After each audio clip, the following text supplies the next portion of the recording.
Welcome, everybody. Let's go Niners. My name is Jason Aponte.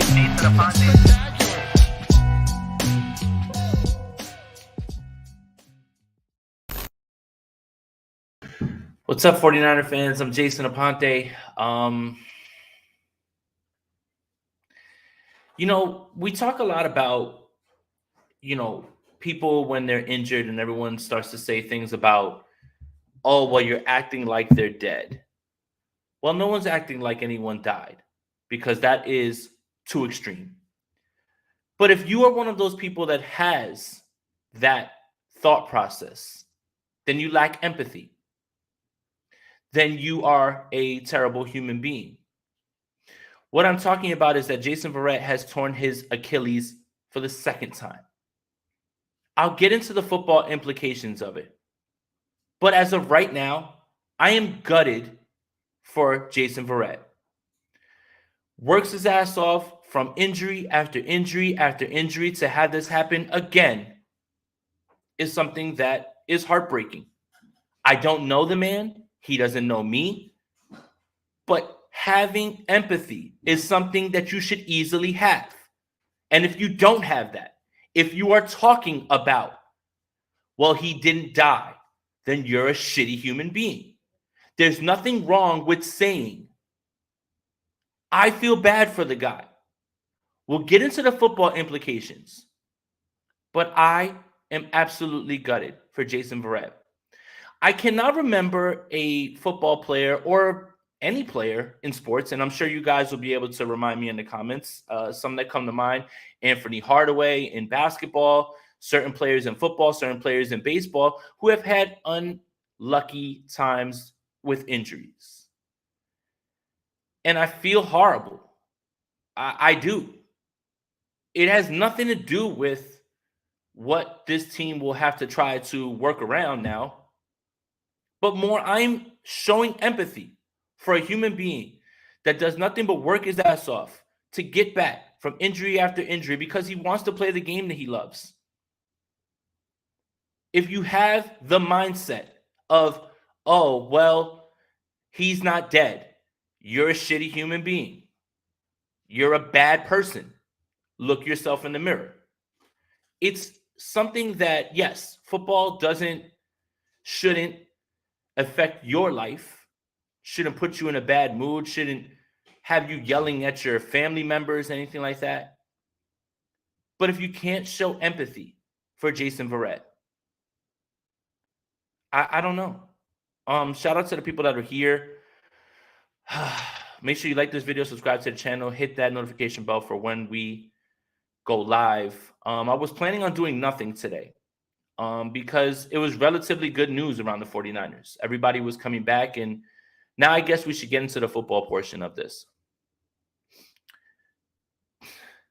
Jason Verrett had gone from being a luxury wild card what if to a necessity with Emmanuel Mosley's injury. Well, now Jason Verrett has torn his Achilles again, and he's out for the year. So what do the 49ers do now with that other corner spot? Sure, Diamador Lenore, Samuel Womack, Ambry Thomas. You don't feel great with those options right now at this point. Samuel Womack played outside in college, hasn't shown that he can consistently do it at this level. Same with Diamador Lenore. I don't want Ambry Thomas on the field. I do think the one thing that gives me a bit of confidence is D'Amico Ryans will be able to scheme around this. But how many more injuries can this team take?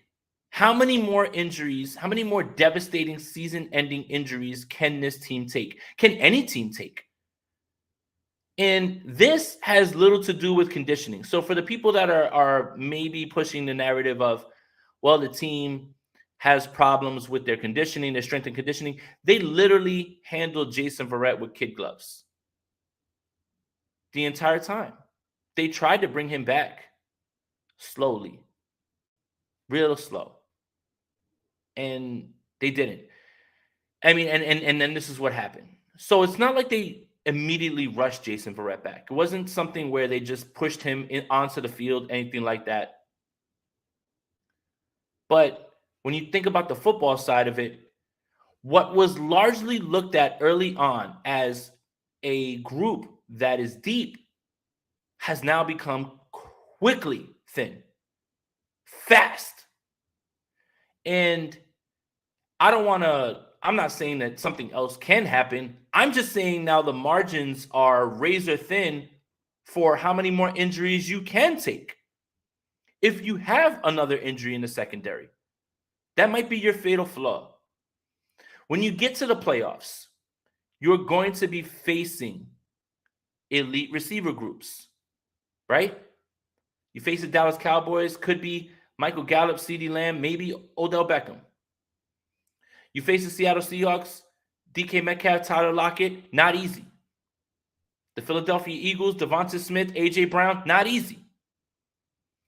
So now what had become a luxury, right, with your depth, has now become a group that you cannot afford another injury. You just can't. You cannot. Jimmy Ward's already playing out of position. The best part about Jason Verrett coming back was the idea that Jimmy Ward didn't have to do that anymore. You can put him right back where he was at free safety, and you can put Demo or Womack, whoever it is that that the coaching staff is feeling, right back into the slot. Now that's all gone. Do I have confidence that D'Amico Ryans can scheme around this? Yes, because he literally did it with a rookie last year. Last year, when Ambry Thomas had his first start going against Tyler Boyd, T. Higgins, and Jamar Chase, he was able to scheme around that. And this team made a deep playoff run. So I believe D'Amico's good enough to overcome this. But how much more? You can't have another injury now. And we are at the halfway point of the season. You can't have another injury. You just can't. You can't afford it.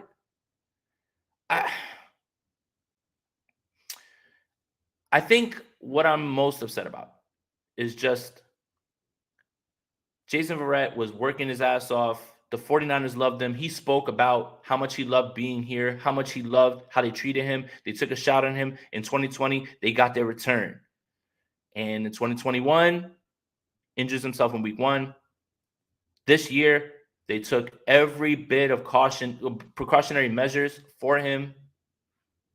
And unfortunately, that's it.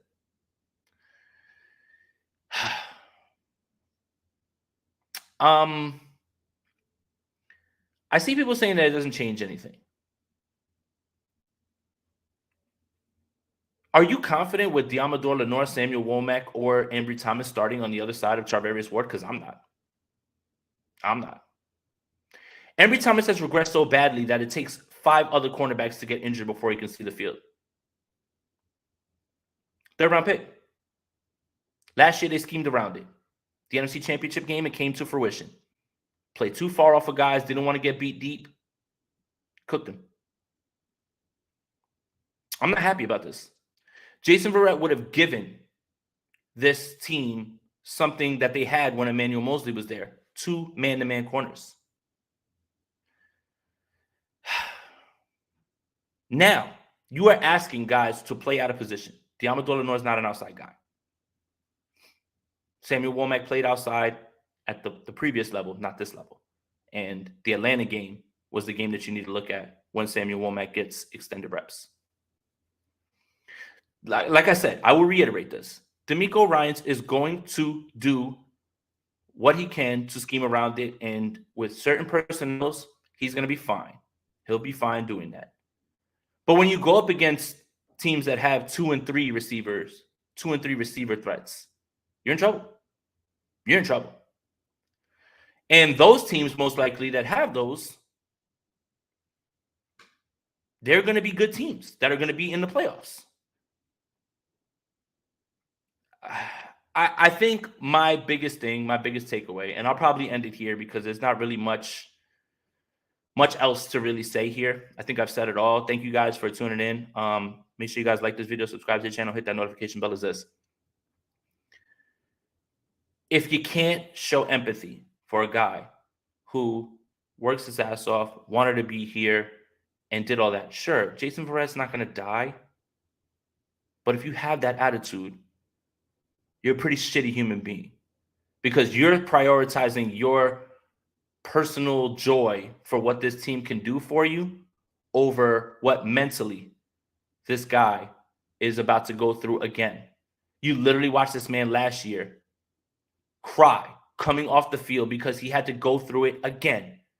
And now, right when he was about to come back on Sunday against his former team, has this happen again. My biggest message for everybody, look in the mirror. Do you prioritize what your personal feelings are over another human being and what they're going to have to go through? That's it, man. I have too many people who are saying things about the 49ers before they say things like, I feel bad for Jason Verrett. I feel awful for Jason Verrett. Sure, the team's going to be fine. Those are professional football players. They have coaches. They have very good coaches who are going to help them. They have a roster that is loaded. Sure, all of those things are true. What is also true is you can say that this is a loss for this team. You can say this is a loss for this team because Jason Verrett is better than Diamador Lenore, Ambry Thomas, Samuel Womack. 7 days out of the week and twice on Sunday, he is better than those guys when he's fully healthy. Fortunately, he's never been fully healthy. But for everybody to sit here and start saying things about we're going to be fine and I don't really care, and it's just a shitty thing to be. It's up to you. I'm going to end this here. Thank you guys for tapping in. Just wanted to get the news across. Just wanted to get some of my thoughts across on this. The 49ers are playing on Sunday against the Los Angeles Chargers. Tomorrow, State of the Franchise, Brad and myself, Sprint Ride Option at the end of the night. We're going to be previewing the game on both of them. But unfortunately, pain. And Jason Verrett, shout out to you, man. We're here for you. We are going to be behind you. That's it, man. Like, I wish you nothing the best. I can only send you positive vibrations and thoughts. That's it at this point. But please start to think about other people instead of your personal feelings for this football team that you're so passionate about, and I appreciate that. But please, let's at least show some empathy. Push through, Jason Verrett. We're all rooting for you, man. Let's go Niners. Welcome, everybody. Let's go Niners. My name is Jason Aponte.